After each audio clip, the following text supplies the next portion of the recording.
Donc c'est le 5e salon que nous faisons sur Moscou. Il y a eu 3 salons qui ont été faits il y a déjà quelques années. Ensuite il y a eu un break de 8 ans et c'est la 2e année consécutive que nous avons un salon du chocolat sur Moscou. Cette année on a un espace qui est 2 fois plus grand que l'année dernière. C'est-à-dire qu'on avait 5000 m², on a eu 60 exposants, environ selon les dernières données près de 30 000 visiteurs sur les 4 jours et demi. Donc on est quand même très content des résultats. Je dois dire que l'année dernière, c'était vraiment un premier salon. Donc l'ambassadeur a été présent, donc il a pu voir l'évolution aussi, qui était petit. On a quand même essayé de le faire de qualité, mais on n'avait pas les pays producteurs de cacao. Donc cette année, on est très heureux d'avoir eu la participation de plusieurs pays, dont le leader mondial, le premier producteur, la Côte d'Ivoire. Je pense que pour les visiteurs et les visiteurs russes, c'était très très important parce qu'il y a une très grande curiosité, un très grand intérêt pour comprendre d'où vient le chocolat, qui produit ce cacao qui ensuite est transformé en chocolat. Il y a eu très peu de connaissances de la part des visiteurs russes et c'est pour ça que je pense que c'était très très important d'avoir la présence de la Côte d'Ivoire.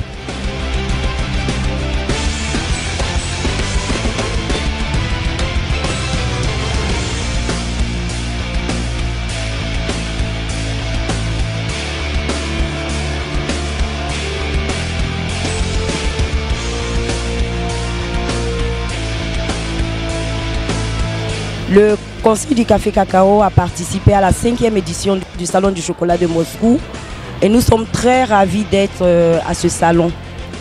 Pendant les 5 jours du salon, le stand n'a jamais désempli.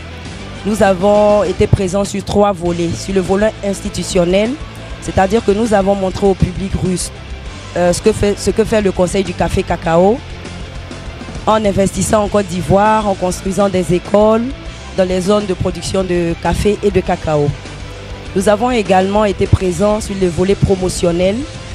Donc nous avons fait la promotion du bon café et du bon cacao de Côte d'Ivoire. Nous profitons toujours du cacao pour parler du café. Étant le premier pays producteur mondial de cacao, nous avons montré les vertus qui sont contenues dans le cacao. Donc nous avons montré au public russe l'importance de consommer le cacao, surtout le bon cacao de Côte d'Ivoire. Nous avons également montré la plantation. Nous avons eu une plantation. On avait des cacaoyers. On a eu beaucoup de curiosité à savoir comment était le cacaoyer. Heureusement, nous avons pu le montrer au public russe. Nous avons refait une plantation de cacao avec des animaux, des petits serpents, des margouillas, des escargots.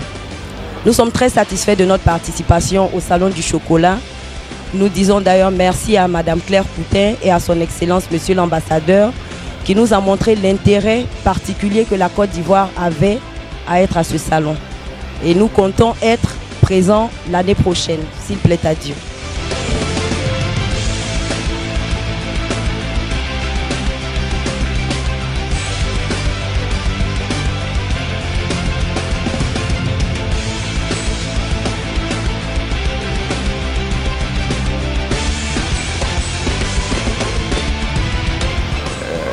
Je voudrais dire que la Côte d'Ivoire s'honore d'être présente à ce salon de chocolat de Moscou.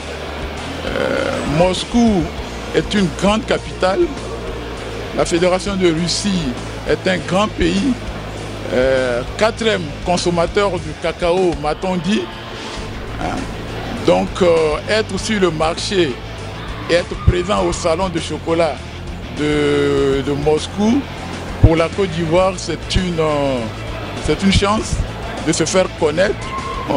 La Côte d'Ivoire est aussi présente avec des cabosses, avec des fèves séchées et tout le processus de production est présenté. Nous avons constaté l'engouement que le public a du chocolat